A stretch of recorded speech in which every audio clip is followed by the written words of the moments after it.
Welcome to Starbound, where every star tells a story. Today, you ever do something that to you is totally normal, but your friend tells you that he is very worried about you? Yeah, no one told Krill what sleep was, and he got a little worried. Seriously, this one was super fun to read. I hope you really enjoy it. Also, check if you're subscribed today, because if you're not, do it. It is totally free. But now, let's get into the story. From the Intergalactic Journal of Mechanics and Biology. The human cortical system is a marvel of biological engineering.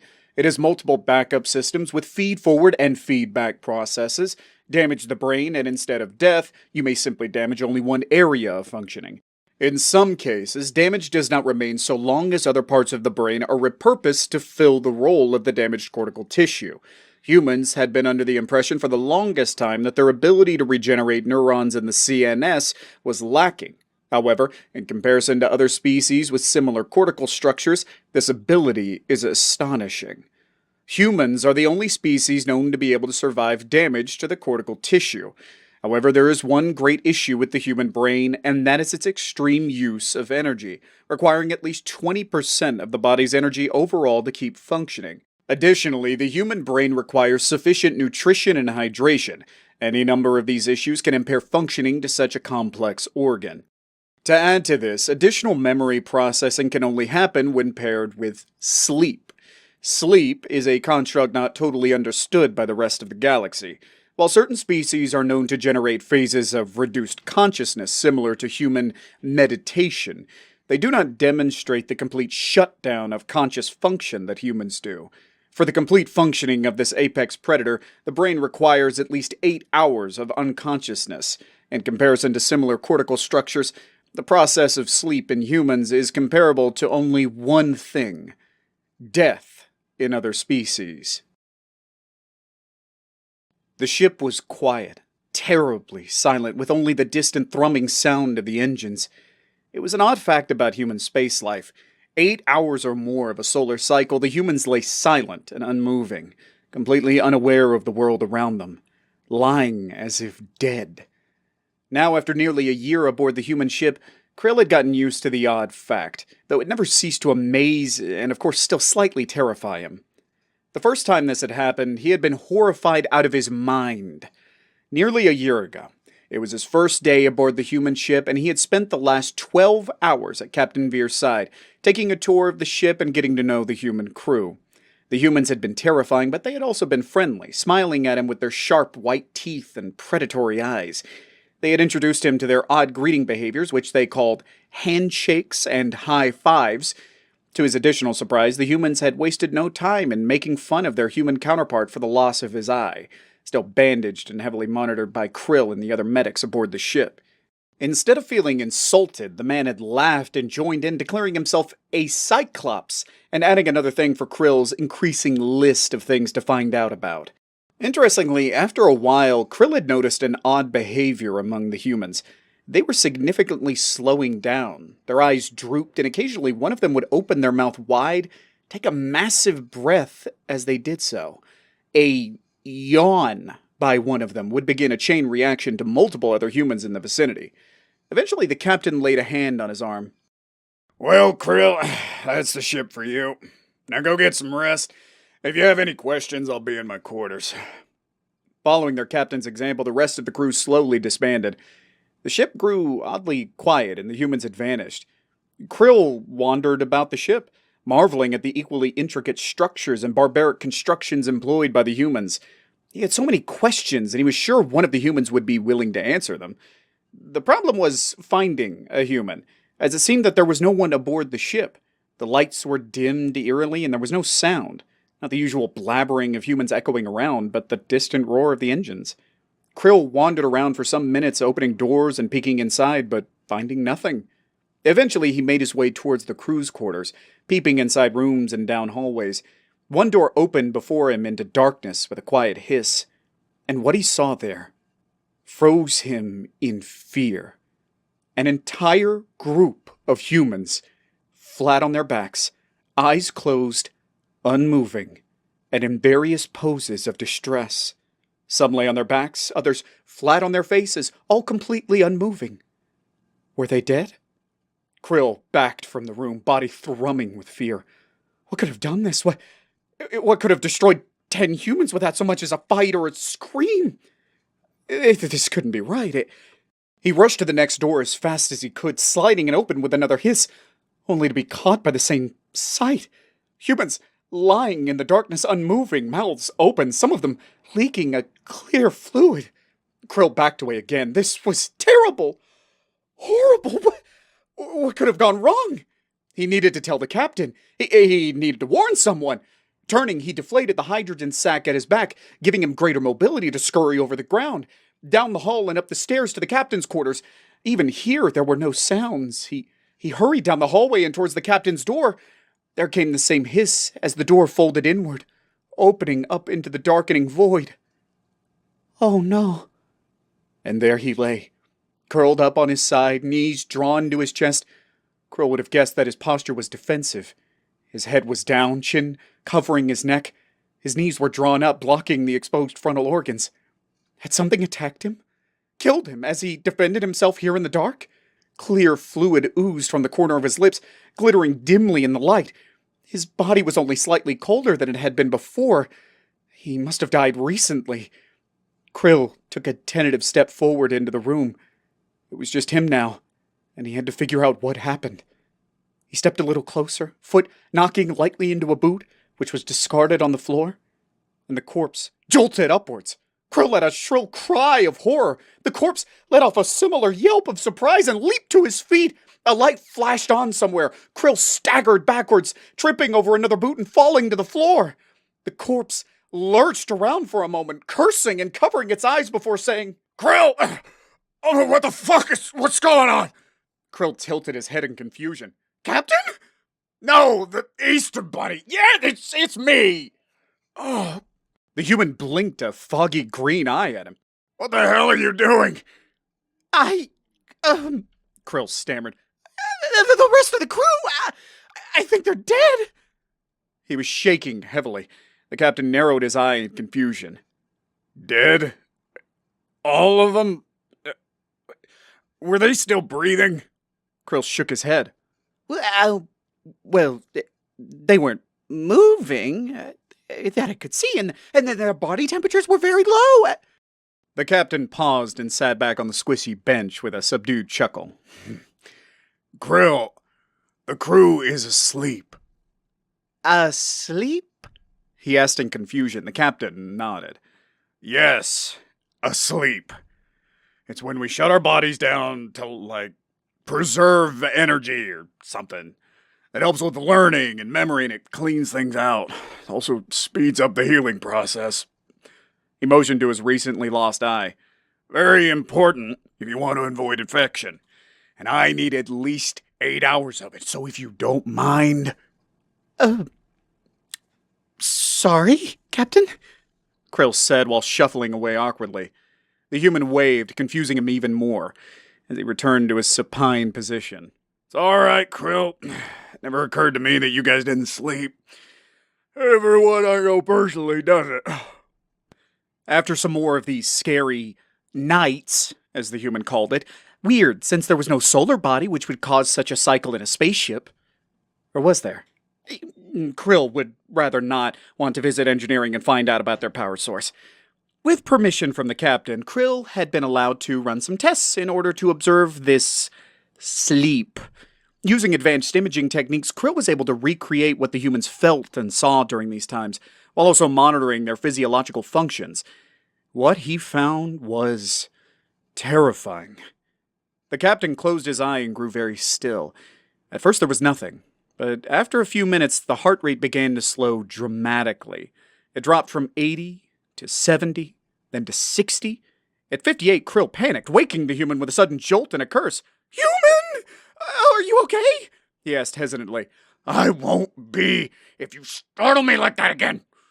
Krill bashfully let him go back, holding himself back from waking the humans as his heart slowed again. His breathing grew shallow, the body temperature dropped, brainwaves grew long and slow as the human fell even further. He panicked again once the human's motor cortex locked up. When the human awoke this time, he was more disoriented than he had been before, groggy and bleary, demanding to know what was going on this time. You were dying! Krill screeched, not understanding what the human didn't understand about that. The human raised an eyebrow. No? Krill nodded. He had only ever seen symptoms like that at the hospital right before death. First, the body shuts down consciousness, energy seeps out as heat, internal mechanisms begin to slow, the brain's functions grow confused and erratic, spaces that were once alive slow down, while others jolt to life in an attempt to keep the body working. Eventually, the motor strip is shut off to conserve energy. Those who have managed to come back from the brink report seeing terrible visions of reality and memory stitched together in terrible configurations. Krill's study on human sleep should prove to be revolutionary. The humans need death to survive. Every night, when the lights dim and the ship quiets, the humans willingly and enthusiastically slip towards the void, taking their bodies and their minds to the very brink of death. Their body heat, their heart rate, and their breathing drop to unsustainable daytime levels. Their body goes stiff and unmoving as they are assailed with these pre-death visions. But do humans fear this? The answer is a resounding no. The humans revel in the nightly dance with the void. They willingly slip in and out, taunting the darkness for hours on end, even as their bodies draw energy from the blackness. Tell a human those things and they will laugh in your face. They know death on an intimate level so much that they cannot fathom the similarities that we see. They do not just take joy in this nightly activity, but they need it. They pull their vitality directly from death itself. The longer a human goes without this nightly dance, the more they likely are to succumb completely to the void. We, the galactic community, knew humans were a death-formed species, from a death world worshipping death, and now we know why. The young spend the greatest time here, children and babies, while the elderly spend less time, as if aware of their proximity to the blackness. The humans won't admit it, but there is proof of what we say. The hypnic jerk, as the humans coined it, describes the sudden violent wakefulness accompanied by an immense increase in body function and startle response. Some humans have gone so far as to suggest this is their cortical reaction to the brain confusing the process of falling asleep as dying. What the humans don't understand is just how right they are. Hey kid, you want another story? Yeah, I thought so. Well, don't you worry, you story lover you. We got another awesome story coming up right at you in just a sec. Krill had never actually met a human. Of course, he had heard about them. As a trauma doctor at the second largest medical facility in the quadrant, they received many visitors, and their stories from far across the galaxy. The humans weren't a new topic of discussion. They had been around for a while and were slowly beginning to spread outward from their homeworld. Every day, more and more species were bringing stories of the strange race of predators. It used to be that the stories were told secondhand, a friend of a friend sort of thing, but more and more were coming in with supposed stories of personal encounters. While humans weren't a new topic of discussion, they were certainly becoming a popular one. Every week it seemed another visitor was bringing them in another thrilling story of the crazy Deathworlders.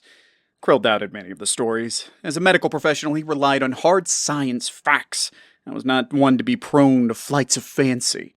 But one fateful solar cycle, he witnessed something that would change his opinion forever. It was a slow day. Most transports and stock ships had transferred out the day before, taking crews and accidents along with them. Krill floated aimlessly through the halls, checking on patients and occasionally sending a memo to a colleague. All this was easily done with 4 independent limbs as well as 4 separate cortical hemispheres. The lights in the building suddenly flashed red. Radio signals pulled against his lateral receptors, and as he turned to race down the hallway, the radio signals morphed into a voice. Doctor, we have an emergency SOS from the UNSC Stabby, requesting immediate medical assistance.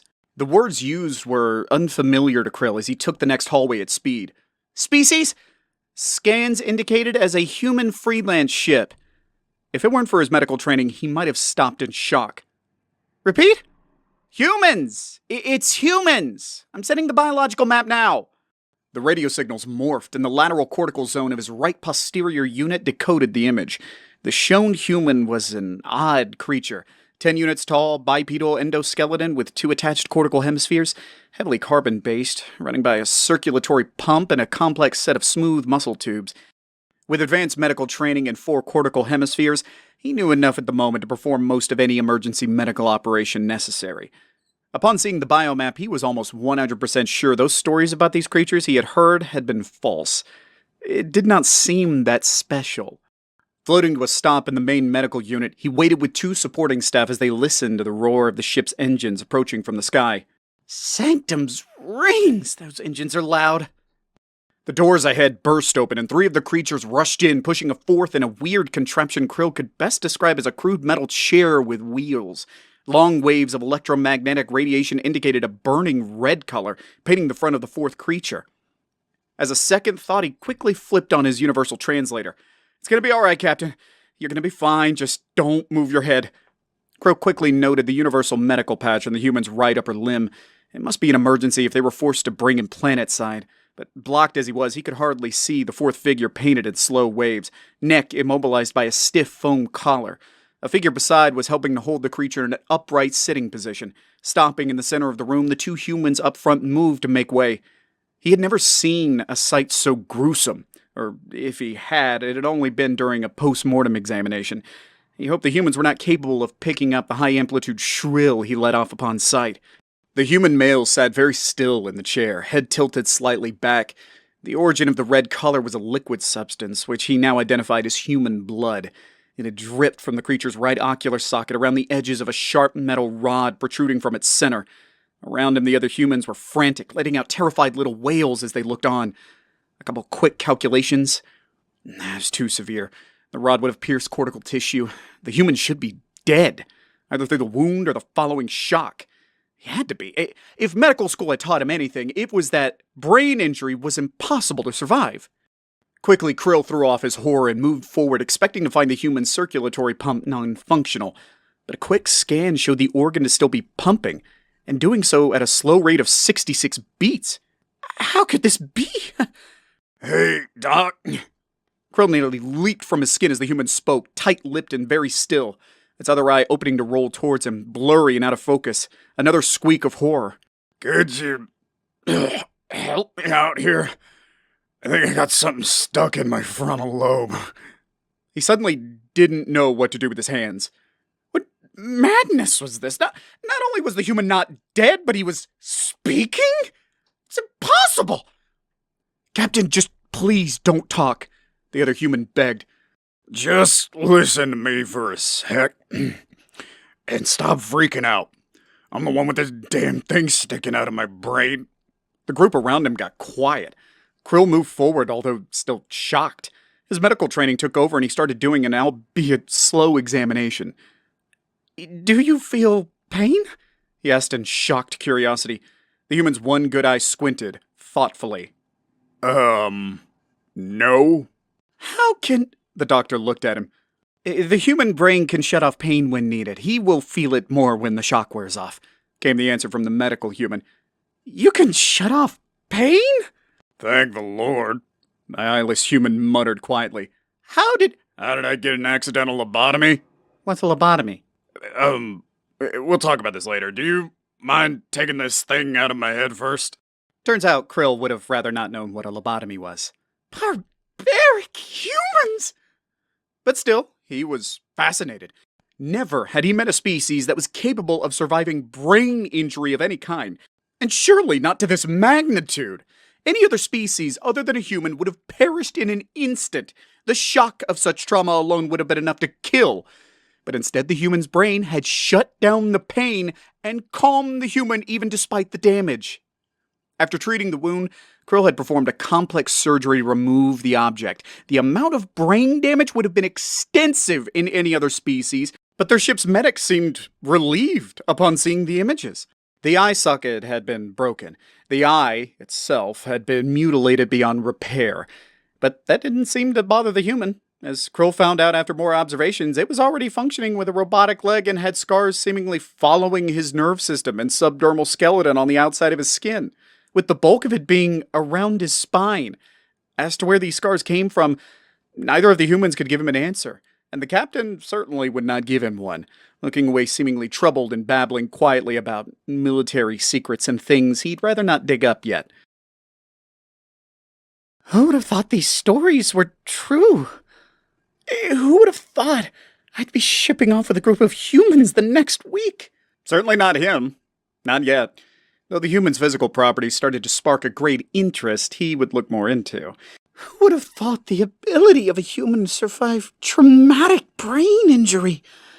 Who would have thought humans can just decide not to feel pain? And what more can these durable bipeds endure if missing a leg was just a casual thing for them? After all, even their ship, the UNSC Stabby, was named after stabbing. The act of putting a sharp object where it doesn't belong. In a body, Krill figured. He wanted to later ask one of the humans about it. He really couldn't imagine what other murderous things such a race could endure or do. Hey, don't click away. We got another awesome story coming up right now in a sec, and you certainly don't want to miss it. Taken from the Drev Chronicles of the Elders about the deadly Galactic Assembly versus Drev War. We should have never started a war against the Galactic Assembly. We thought our superior strength and weaponry would give us a tactical advantage against our enemies. And maybe, if we had gone through with our plan only 20 cycles previously, we may have been right. But then the Galactic Assembly had something we did not. Humans. We had only heard stories about them, originating from a single planet around the main sequence star in an exceptionally average solar system. Compared to us Drev, the humans were nothing.